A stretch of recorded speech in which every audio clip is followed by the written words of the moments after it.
Hey, welcome to this video. We're going to take a deep dive at new patient acquisition. So what that actually looks like, what you need to do to get more patients, and also importantly, what you shouldn't do because it's either going to be a waste of time, a distraction, or just a bad investment. So let's get into it. Everything we're going to talk about hinges around this one equation right here, which is new patients come from traffic times conversions. So traffic is essentially attention, awareness, or visibility. And conversions is of those people who are aware of you, whose attention that you have. Of that group, how many of them can you turn into new patients? So you can think of it as volume and quantity, or like attraction. In other words, quantity and quality. All right, so if we have a lot of people who are aware of us, yet we do a very poor job at attracting people, we're still going to end up with a few.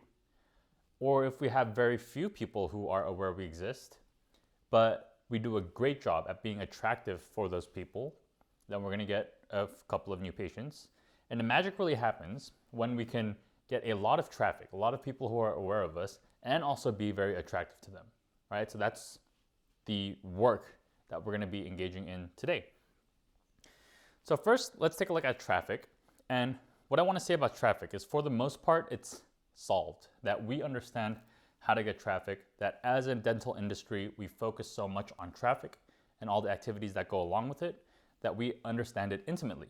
And it's very easy to find a freelancer, someone who you know, a relative or in an agency, who can help you with traffic. That this here is not the competitive advantage anymore, and all you need to do here is understand what works, what doesn't work, and then we can move on to conversions. All right? So traffic, the only trip up that I see, the biggest trip up, is that people don't know what method to take. There's so many methods that all these different agencies are saying that you need to do, all these different people are saying that you need to do, YouTubers are saying that they need to do, all with their own self-interest. So let me break down what it is that I recommend, and because I've done all of it. I've tried all of it, and this is kind of what I found, is that advertising. All right, before we get into that, my thesis is going to be advertising is the last traffic method left, but let me also do this. There are activities, traffic building activities that are done once, or traffic building activities that are done repeatedly.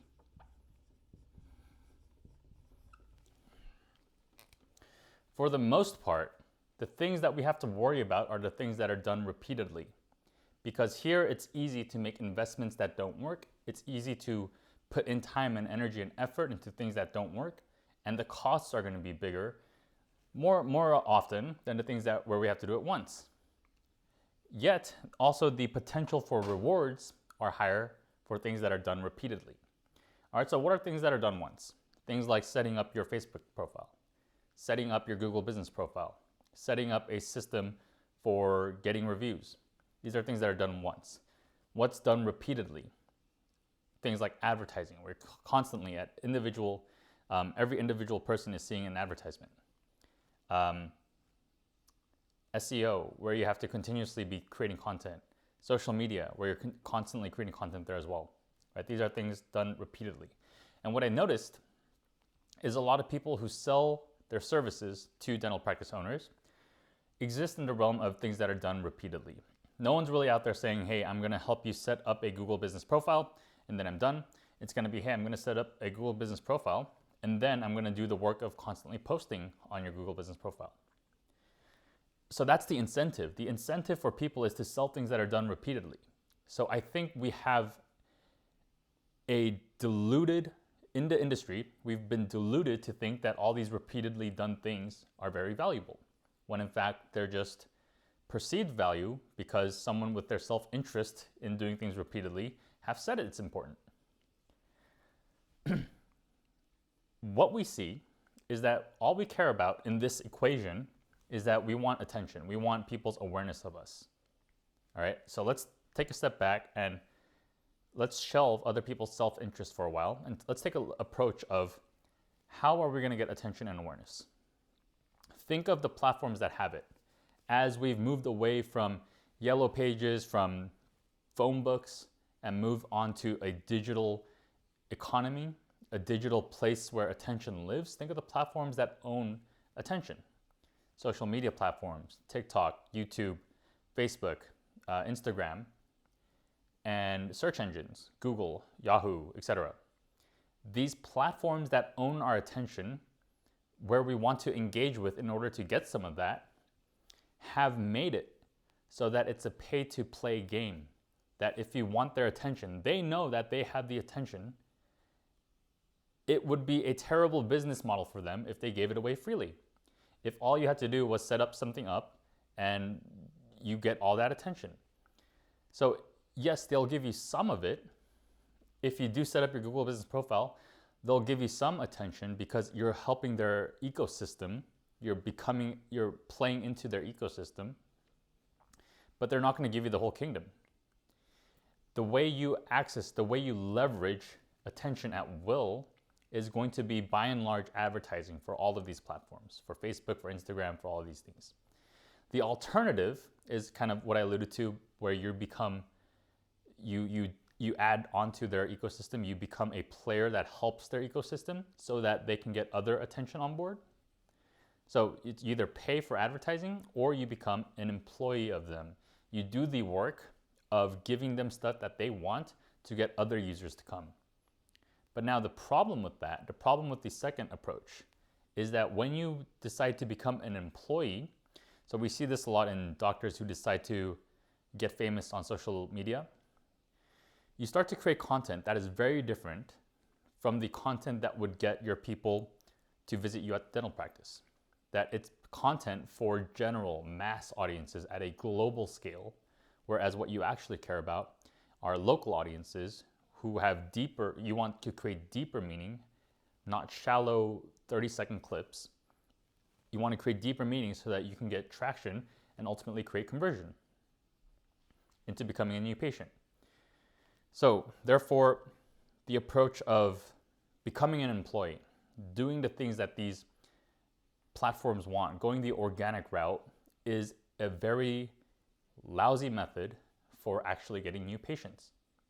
That said, if you care about the attention, if you care about subscribers for subscribers' sake, or because it's part of a bigger strategy somehow, then it can make sense. But what we're talking about right now is what are the activities we can do to get new patients? And what I'm saying is that advertising is the last solution for getting traffic. So this misconception is everywhere, that I've seen huge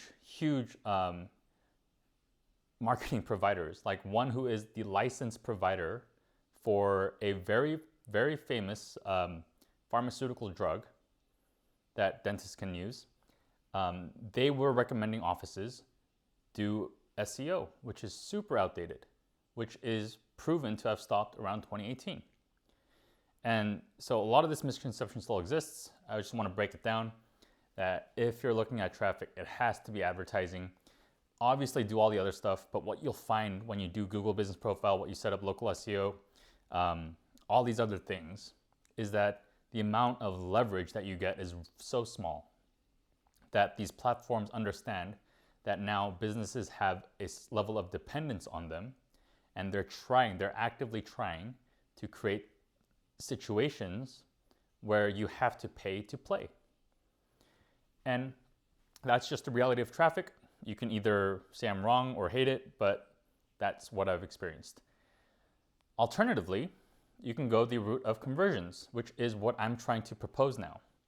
I think that traffic, the stuff we can get from the do once stuff, gets us a decent enough amount of traffic so that when we work on conversions, that we can actually get new patients. That I think all you have to do, I don't even think you have to go so deep into traffic. I don't think you have to hire agencies. I want to show you how you can just work on this so you can be completely self-reliant, all right? So conversions. This is super neglected. And I think it's because, again, back to the idea of it's difficult to outsource, that you can't get an agency to come in and work on your conversions. It's very difficult.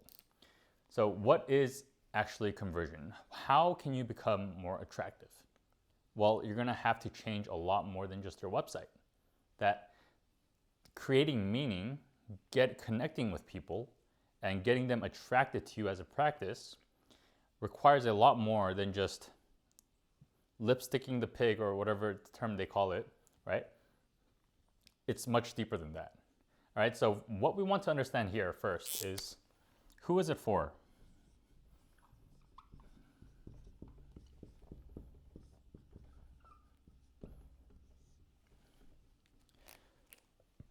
Sorry, that's a terrible F.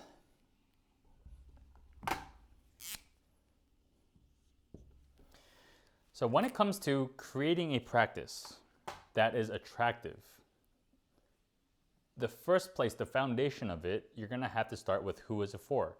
What am I making, or who am I making this attractive for? Because it's impossible to make it attractive for everyone. That today, everyone has so many different beliefs that I have a certain belief about what is right and wrong, what is good dentistry, what is bad dentistry. What am I more conservative in general, or am I more risk averse in general and conservative, or am I looking to do more? Am I more risk taking? Do I believe in more non-surgical approaches, non-invasive approaches, or am I happy? Do I trust, modern medicine to basically take over and do what they need from me, or do what they need to me, etc. and etc.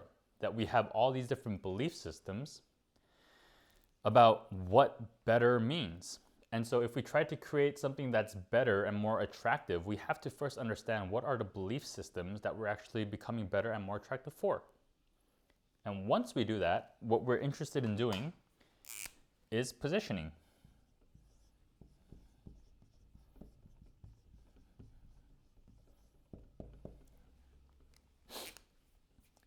For the people who I've chosen to serve, for their beliefs, what position in their mind should I occupy in order to create the most alignment so that they work with me the best? So let me give you an example. Let's say that who is it for? The group that you seek to serve are the people who believe that dentistry is something to be invested in, to be proactive about, to proactively visit so that they don't run into problems before it does. That's massively going to change what type of practice they're interested in. And so they're going to see all these different dental practices as they go around, whether they're doing their research or whether they're just driving around. And they start positioning the different practices in their mind. Oh, this is one that you go to if you're someone who's interested in saving money.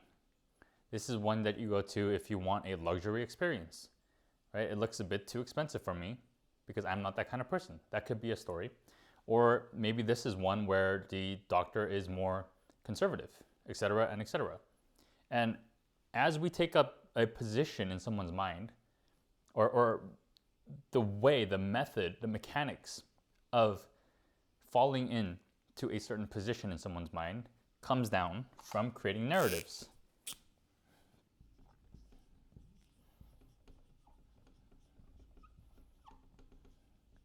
A narrative.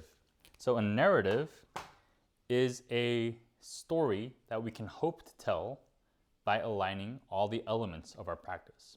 So everything from your website, to the name of your office, to where it's located, the address, the city, to the plaza, to the uniform your staff wears, to how quickly they're greeted, to how slowly they're greeted, to the interior decor of your office. All of these things tell a narrative about what kind of practice you are, and thereby you end up in a position in their mind. And I'm not saying it's a position of up, down, or something. It's a mental graph of what type of office is this, and is this the type of office that I want to engage with based on what their beliefs are. And when you've created this, you've worked on conversions. You've created attraction. And this is the mechanics for how any type of attraction is created. Is this the type, or for that individual person with their beliefs, am I creating a narrative that I'm that kind of person? Or my business is that kind of person? Or this product I'm trying to sell is that kind of product?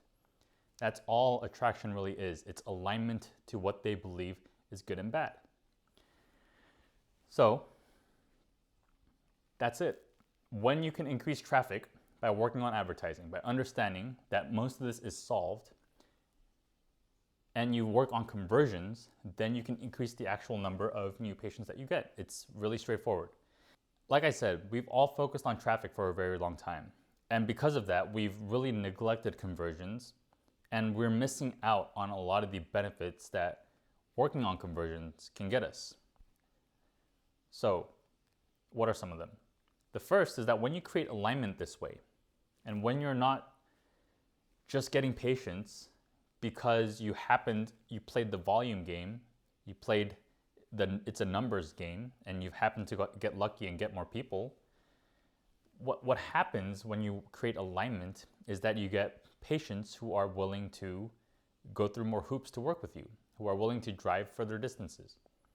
Because when you worked on this, now you've deeply created alignment with what these group of people want. That you're the only person who takes up that position, and you become a sort of a need if they want to get dentistry that feels right to them. So you get people who are driving further to visit you, and you also get to remove yourself from price competition, that you're not just another option anymore, that you're actually standing for something, and that you're telling a coherent narrative about what it is that your practice represents. And people who align with that want that and are willing to pay a premium for that. And moving on into the future, we start to see that today, the individual has been empowered with a megaphone for communication, that we have social media, we can post, we can leave reviews, we can text, we can email. Communication has been scaled to an infinite degree. And when we create this, what we create is essentially word of mouth, because we create deep meanings, and we like to talk about things that are meaningful to us. So when we actually work on conversions, we actually work on traffic.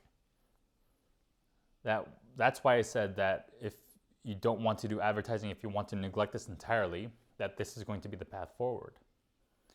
Because when you can start with small traffic but very deep conversions and get these people to engage with it, then you create more traffic in the future. Whereas you can pump as much traffic you want into something that has terrible alignment, terrible attraction, and it's not going to help you in the future. It's actually going to hurt you in the future. Right? We see this all the time with bad marketing, where a big budget gets put into it, and because of that budget, it actually flops. It doesn't have the time to improve and change itself before it faces public backlash or public scrutiny. And so I think we've focused on traffic for too long. That I think it's very important to focus on conversions. So that's new patient acquisition in a nutshell. If you want to look at the actual work of working on conversions, I'll put my course in the description below, completely free. We'll go over all the concepts that we talked about, and by the end of it, you'll have a truly remarkable practice. Thanks for watching this video. I'll see you guys in the next one.